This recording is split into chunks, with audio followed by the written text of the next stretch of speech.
If you're the type of fan who prefers to enter any given season with an optimistic mindset, with this team, don't do it in the general. Do it in the specific. It's so much healthier. Good morning to you. Good Monday morning.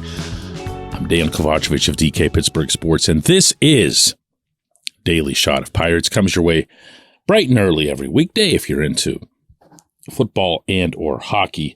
I also offer daily shots of Steelers and Penguins where you found this. Red Sox 7, Pirates 4 yesterday in Bradenton. Not too much to report from that one in one direction or the other. Guys who've been hitting well, continue to hit well. Kanan Smith-Njigba had a double. Travis Swaggerty extended his on-base streak to 8 games with a walk. Rodolfo Castro, this is actually kind of a nice little positive here to be closing out the spring, has a 5-game hitting streak in which he's gone 4 for 8, and he went deep in this one to boot. That's all healthy stuff. You want to see second base get resolved well before they fly up to Cincinnati. Now, tonight, Roansy Contreras is taking the hill. That's out in Lakeland, Florida against him. What I'm sure will be the Tigers' full lineup. That's the way those things go when you got to make long trips, and Lakeland is a long trip. It's one of the longer ones of the spring.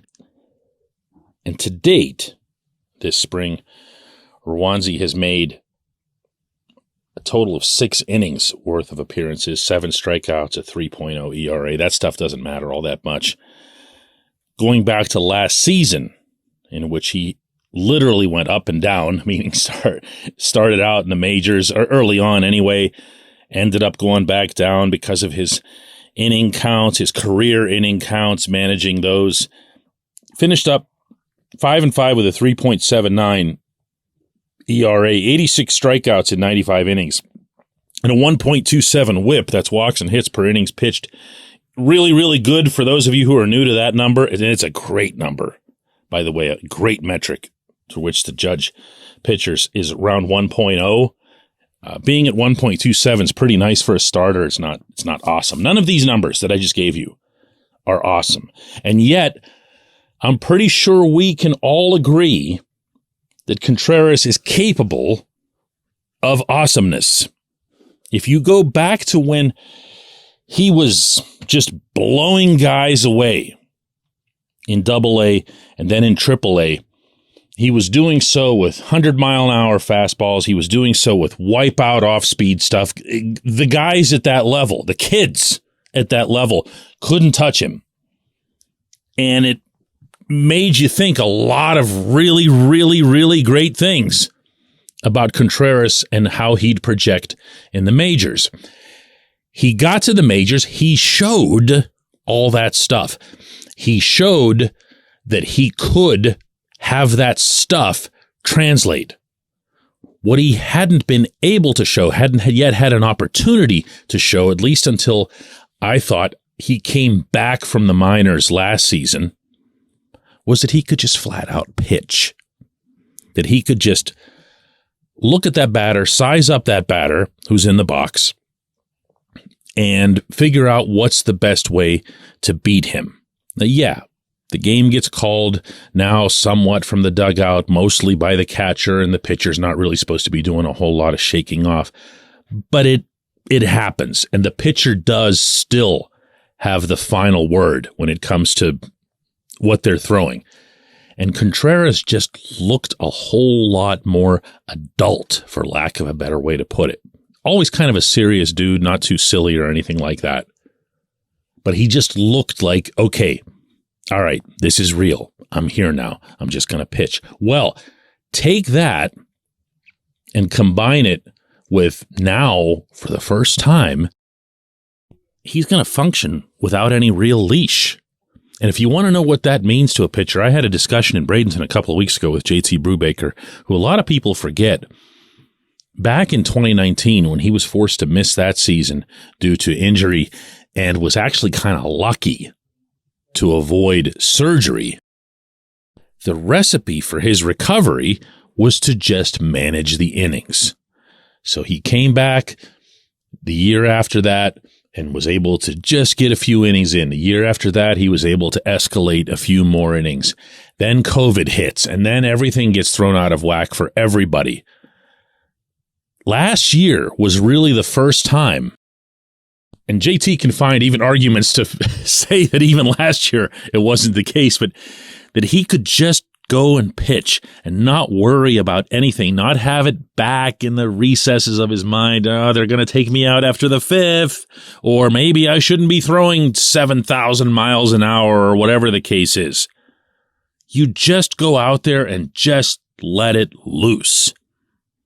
And I feel if we can get a combination of Roansy that has that poise, the smarts that we saw later in the season, in the 2022 season, and on top of that, that electric, let it fly stuff that we saw in the minors and when he first came up to the majors, yeah, that is a piece of a reason to get excited.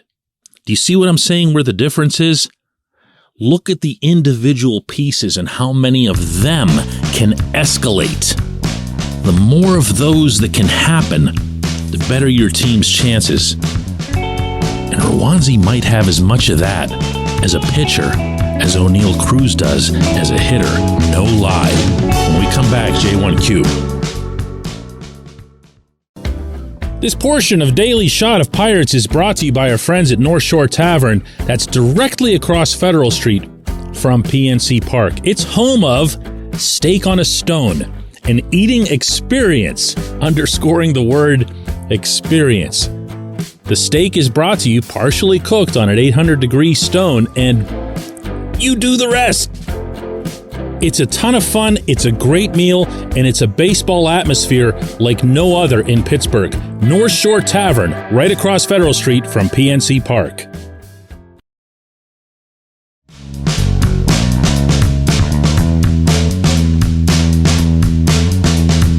Today's J1Q comes from Ken, who says, we often hear that a team needs a veteran catcher to handle the young staff, but with every pitch being called from the bench, is that still that big of an issue? Catchers are so limited at mound visits now, too, so how much can they really help a young pitcher while in the field? Well, I'm glad you added that last phrase, Ken, the while in the field, because most of the catcher's work with the pitcher does come before the game. They go into a room at PNC Park. It's a kind of a smallish room that's a side across a hallway from the clubhouse. They're in there with the pitching coach, with the main pitching coach, with Oscar Marine, and they will dig in on matchups. They will dig in on how the pitcher is feeling, what he thinks about what he's got. And even then, they're not going to know much about the latter until he goes out for warm-ups. And of course, every pitcher will tell you that it doesn't matter how they feel in warm-ups. There are games where they feel awesome in warm-ups and stink in the game, and vice versa. So that's the first point I'd make. The second is, I think you're underestimating here, respectfully, the extent to which the catcher remains involved in this process. Yes, the bench is involved.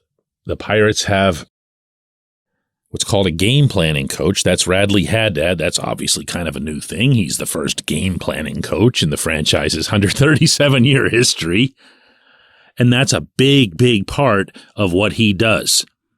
He's looking to find ways to scheme around specific hitters. He's finding ways to defend specific hitters. And all of that works in concert with outfield coach, infield coach, the bench coach. Don Kelly's very much involved in this stuff. And then ultimately, of course, everything works its way up to Derek Shelton when it comes to the field level. But when you see the catcher putting down signals, I'm here to tell you it's the catcher doing that. The catcher is calling the game. The game planning coach doesn't do that. There is communication going on. There are things that get exchanged, but the catcher is the one saying fastball. The catcher is the one saying slider. The catcher is the one moving his feet or moving his glove in a certain way. The catcher's the one who has different ways to send a message to the pitcher, either calm down, step off. And you know what I'm talking about, that times when you see the catcher turn his glove so that it's facing down and uses his other hand in the same motion and just says, hey, dude, settle, okay? I can tell you this, that after every game in which I asked a starting pitcher about how he worked in terms of game calling or pitch selection or anything like that, 100% of them referred only to the catcher and by name. So don't presume that they're not part of that. They actually, if you go historically here, the catchers are now, I think, a bigger part of that process than they've ever been. And the reason I say that is because of the not shaking off, something I referenced in the opening segment. They really, coaches don't want a pitcher to do a whole lot of shaking off. And now, of course, with the pitch clock, you really can't. As such, the pitcher needs to commit mentally to whatever the catcher's putting down, and he needs to do so in a hurry. And as such, I guess if you think about it, that only raises the importance of the catcher and the pitch calling in the process. I appreciate the question. Good one. I appreciate everybody listening to Daily Shot of Pirates. Today, all week long, we'll be back with another one on Monday. And before long, guess what? Right, Cincinnati.